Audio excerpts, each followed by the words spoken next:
Hey, what's up, everybody? I think this is just going to be an update episode because I've tried recording it already and I was just yapping.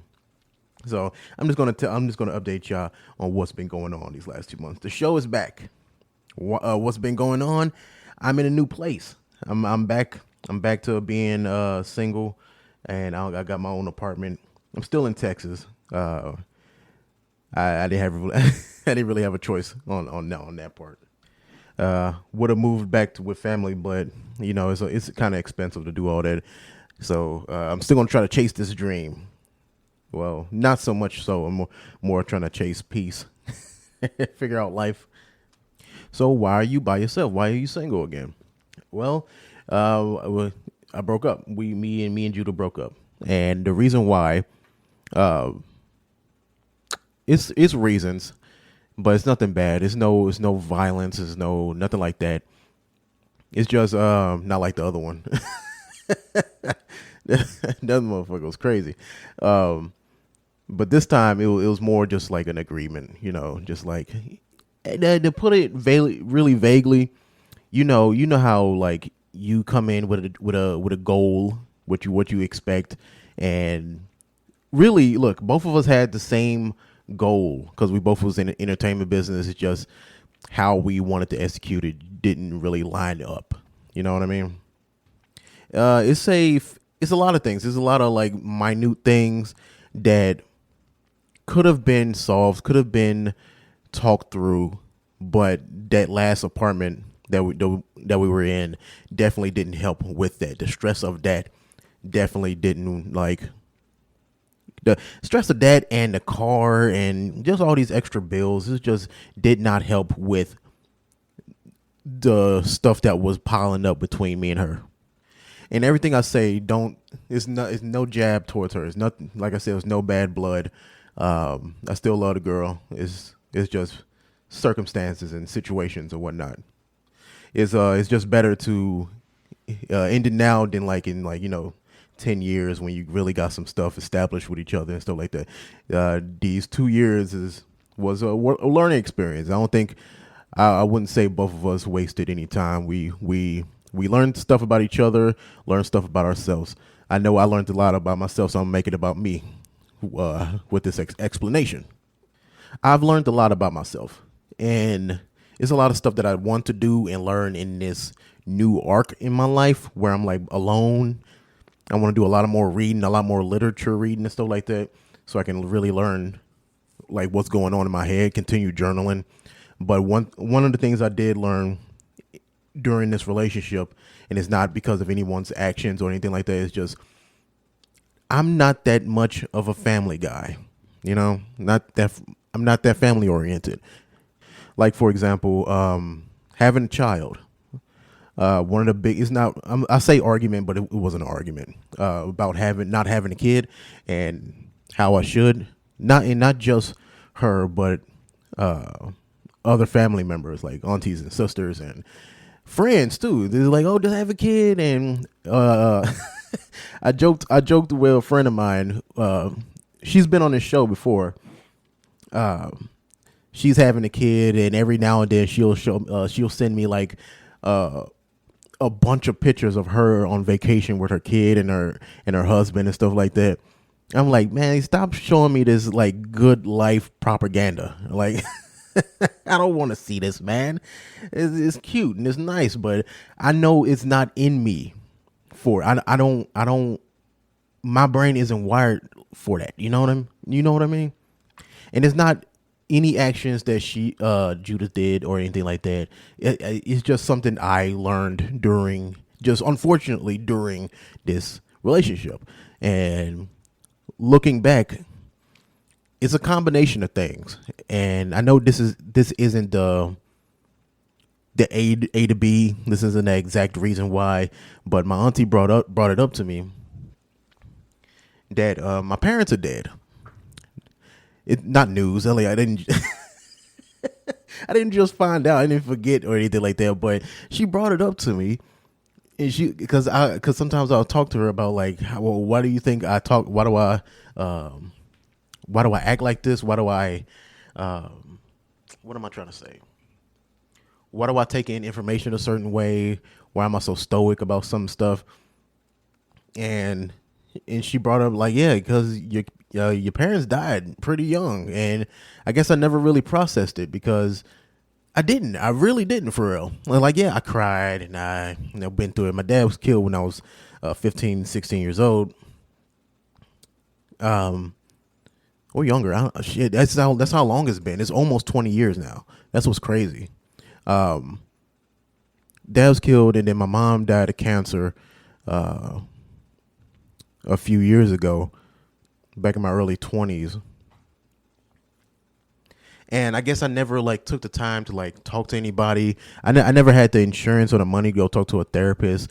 Or I guess I wouldn't say I didn't need therapy. It never affected me in a way to where like it affected my behavior, or like I got into fights or anything like that. So I never needed it. So I didn't think I needed it.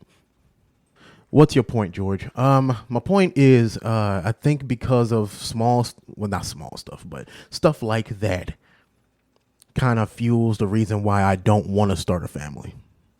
I do kind of just want to just continue following my dreams and try to create something that people remember me by, because I don't want, because we're going to die. We're going to die. It's depressing, I know, but because of like this unknown when it's going to happen, it kind of fuels my anxiety and my nihilism a little bit. It's like what's the point of doing anything kind of thing. And I guess up until recently, I guess I always said no to family, but I never really thought about the reason why until like, I don't think I want my kid to go through the same thing I did. It's like I dealt with it and stuff like that, and I don't want to put my kid through that, because I don't know my condition, my health. I don't know the condition of their mother's health. I don't know. I just don't want them. Like, I know death is a part of the process. Everybody, parents eventually die, or you die before them, whatever. That's a part of life. But I don't. Look, check this out. All right, you know what? I'm gonna say this. Because it kind of frustrates me a little bit too. Because every time somebody brings up having a kid or a family or whatever, and I would say I want to work on my career. I want to work on that too. People keep saying, just have a kid, because that's motivation. A lot of people said that to me, and that's a weird gamble. I don't want to do that. I don't see how it's weird that I want to try to create some type of career so I can have some type of foundation for my child. Why I put so much emphasis on, that movie trope of like the business guy who puts so much energy into his work and barely into his family, blah, blah, blah, and that breaks it up, blah, blah, blah. Yeah, well, people don't understand. I don't want my child to have the same situation I did, where my parents are dead and they left me nothing. And that's messed up to say out loud, but it's true. They didn't leave me with anything. And I'm not saying that as like a way to like, I'm not looking down on them at all. Let's make that very clear. I'm just making a point. I know they tried and it just didn't work out. That's just what it is. But now I have the ability, and I see that I'm going to try. I would like to try before I do anything. And it felt like nobody really wanted that to happen. Then, especially now, like look at our government, man. Look at the world that we live in. Like we are governed in the United States by dinosaurs. Dinosaurs that don't give a fuck about mostly anybody for real anymore. And yeah, you bring up the race thing too, but it's like, it seems like they don't give a fuck about anybody unless it puts money in their pocket. You got fucking 95-year-old goddamn dust, these fucking wax figurines, 95 chasing millions of dollars. Like, you're gonna die next week. What the fuck are you doing? They try to do everything to work against us Like all we want is to have enough money to be able to pay our bills and get some groceries without having to think about it too much. And these motherfuckers don't want to help us at all because they think if we have an extra $200 or $300 a month, we're gonna take away their fucking yacht. Piece of shit, burn that whole fucking place down. So it just seemed like so again, just going back, just like it seemed like whenever I say I would like to work on my career, seem like nobody sees that. All they see is a kid and it'd be cute. Blah, blah, blah, blah. They don't see the reality, and that shit was frustrating the fuck out of me. So anyway, going back to the breakup, had the same goals, just executed it differently. That's really it. So I decided I just need to sit and work on myself, be alone, and really figure out myself before I do this again. Or it may not happen ever again, honestly, because of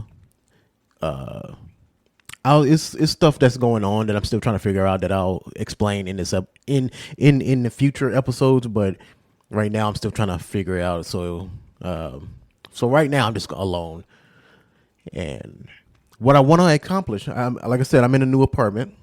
I like it. I like the place. It's not as depressing as I thought it'd be. It's a nice little place, man. It's the cheapest apartments I could find, which is really good. I'm pretty sure it's gonna go up after this lease is up. But yeah, it's cool. It's way better than the last apartment. I'll take a screenshot and post a picture of my review and put it in the description of this episode, so you can see exactly in detail all the stuff that was wrong. Because this is my like third time re-recording this, because I went so long complaining about the last apartment. Like the episode was like 40 fucking minutes long. Like it was just so much, man. Like if you listen to a couple of blurs or any some episodes of the Whomst podcast, I know I talked about it. The roaches, the instant roach infestation, the almost leaky roof, the management, the fees, all types of stuff, man.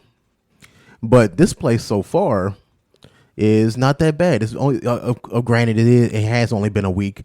I'll see for sure at the end of the month once I start seeing all the real bills and how to handle all that stuff. But I am less stressed out. I'm less stressed out because the last place I couldn't miss one day of work. I could not miss one day of work. Every day I had to go every fucking day, which it sounds stupid to complain about, but like you know what I mean. It's like, damn, let me take a break. But no, I couldn't do it because I needed every dollar, because I had a plan on my schedule how to break up every dollar, right? And I remember, what is this, July? So I want to say one day out of it was like the second week of May, June, July. Yeah, May. I took off because I was just tired, bro. And that check, because I think, look, bro, I don't know how, I don't know, the math musicians out there, whatever, but it's so weird. Like, you get a 40-hour check, you get that, you know that, but, and you think, oh, one day, it's not going to be that bad. And it's just a number. It goes down so dramatically. It's like, damn, how many days did I call off? So anyway, my point is, I called off one day in like the beginning of May, and it like fucked up for like 2 months up until now. My money has been tight because I've called off that one day, trying to catch up and like simultaneously keep the car fueled and constant oil changes because she was going back and forth from here to where she living now. So constantly, I did like 3 oil changes in the last 2 months. That shit is not cheap after a while. It's like, so that, the gas, Ubers, and just all this stuff in general, and trying to save up money for the deposit for this place, I've been broke. Please subscribe.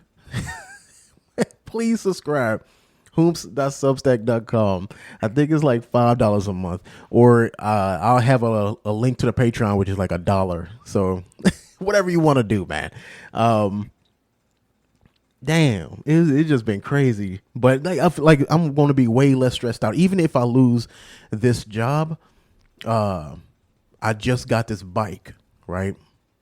And it's a lot of grocery stores around here and stuff like that. I think I can figure it. I feel like I have a better chance here than I did back in Vegas, because that was the one thing that was kind of stressing me out, because that whole situation. I don't know if you ever remember the dark ages.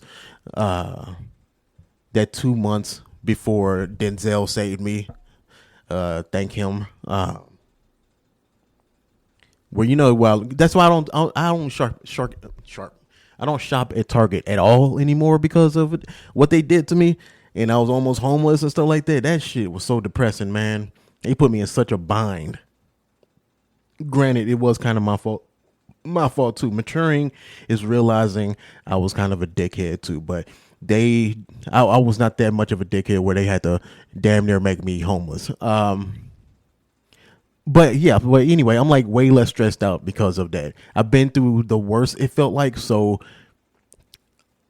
having that as a possibility, now that I've been through it, makes it kind of easier to kind of tackle if I get into the same situation. Like say if Amazon want to bullshit and I get fired tomorrow or something like that. Yeah, it's gonna suck. But you know what? I think I can figure it out. I think I have a better chance of figuring it out than I did back in Vegas. Even though it's way worse here in Texas, because I literally have nobody. Like I have friends, but not like friends. Not like Denzel. Like he was a friend who I knew from, like, we did the same traveling situation. So yeah. So I had him, even though we weren't even friends. We didn't really know each other. We just knew each other through other people. Which is, I just got lucky, basically what I'm saying. But yeah, anyway, just to wrap this up, the future of this show, I'm not going to even say what I want to do, because I'm not even sure, honestly, because I'm putting most of my energy into finishing this book, which, by the way, it is done. I'm just doing editing and adding stuff to it, world building or whatever. I think I've said this before. But with like this new arc, I want to do a lot of stuff. I've been doing it already. I want to read a lot more, and not just fiction, but I actually want to read boring books. You know what I mean? Like literature, philosophy, and all that stuff, and not become a douchebag. You know what I mean? I don't, because look, it's this dude that I follow on YouTube. He does this like journaling content, and I like his content. I like how obsessed he is with journaling and notebooks and stuff. So it's like somebody else does the same thing that I do. And I like his content, but at the same time, I can't help, because he's a philosopher. Or he went to school for it or whatever, and he brings it up as much as he can, and it comes off so douchey. But I like his content. I like his YouTube video. I'm talking shit about him, but I don't want to talk too much shit about it, because I do kind of want to be on his show. But yeah, I want to buy, because I'm like one bus. That's that too. I am one bus from Half Price Books. So what I want to do, like at least once a month, put like $20 to $30 to the side and go get some like books. And I just go from there and stop, and not just buy these books, but I actually want to read them, because a lot of these, like these especially the fiction and these old sci-fi and fiction books, I buy them and I just kind of collect them. And I just got rid of a lot of them and sold them and gave them away to half price books, mostly because I kind of got frustrated with the move. And I was like, what the fuck is the point of me having like a personal library if I don't even own my own place? But I can't help but buy these damn books. So yeah, so a lot of stuff that I want to achieve is more just like working on myself in a way. Listen to a podcast about dealing with your emotions and stoicism. Yeah. Stoicism. That's something I've learned recently, and I'm trying to get into it. Let me pull up the definition. Hold on. Oh my God. Why is the first thing I pull up? Couple wins $26 million in lottery thanks to basic arithmetic. Arthur, whatever. I don't know how to say it. And they old as dirt. What the hell y'all need that money for? You about to die. Like, yeah, whatever. That's why I'll never win, because I'm so negative. Okay, so the definition I found is different than the one I saw a couple days ago when I was recording this. Stoicism is a philosophy of personal ethics and a mythology for seeking practical wisdom in life. And another one over here says Stoicism, if I'm probably butchering the shit out of the name, is associated with logic and rational inquiry to discover knowledge. Early Stoic philosophers founded systems of logic in schools of physics. Despite Stoicism being a ancient Greek philosophy, it is making a strong comeback in modern times and is a school of thought many are using to be more happy with life. Because from what I got it when I first started reading it, it was just how these dudes was reading it. It was more just like how to handle, not like a Bible of like how to handle situations. Just more just like, okay, if you're angry about something, just use basically how I took it was use the negative energy that you take, like whether it be being angry or like hating, so like that, just like use that energy for something else instead of just like reacting to it. For example, something that's not, because sometimes little things that's not important bother the hell out of me, and I just sit there stewing in anger or like just thoughts of just trying to figure out why people support certain things. You know what I mean? Like I guess the Drake beef would be a good example. Just reading some of like the Drake fans who just kind of ignore stuff like that is like, how can you support someone who, even if it's not true, still does and has proof of doing weird stuff? How can you so blindly support someone who fucks with kids? And then that's why I made that point about like fans being the true creeps, because they support this nonsense. But then other stuff that's even more small and that has nothing to do with my life is like this Haktua girl. And like she getting famous for this off-putting line and just like hyper famous. And I know how like meme famous can go, because she can be internet dead in like a month. Like, you know what I mean? But like you see the stuff that's happening with her. Like she quit her job and she moved to LA or something like that, and she getting like a documentary, all this stuff. I'm like, from like this one fucking, like, I don't know. It's like, see, I'm doing the thing that I'm not. What the hell is this? Hold on. Got a call for an interview. All right. So that'll be next week. But yeah, the Hawk Tour girl, and I'm just like, I'm trying to do this whole stoic thing so I can like use this energy and be like whatever and try not to think about it too much. That's part of the reason why. It's just like, I still don't understand it. I still don't understand the joke. It's not even that funny. It's like a movie like, come on, bro. Cause it's one thing. Cause if it was actually good, I would have been like, yeah, it's fine. But it's like literally one line and people just throwing money.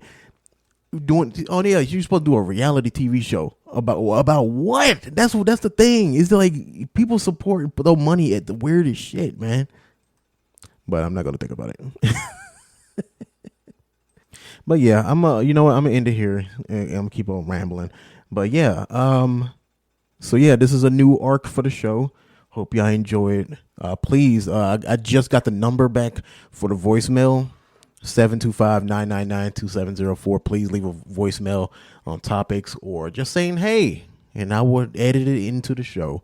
I appreciate y'all. Please, if y'all enjoy the show, Patreon, $1 a month, or if you want to support a little bit more, go to whomst.substack.com. You can support with $5 a month and help keep this train going, man.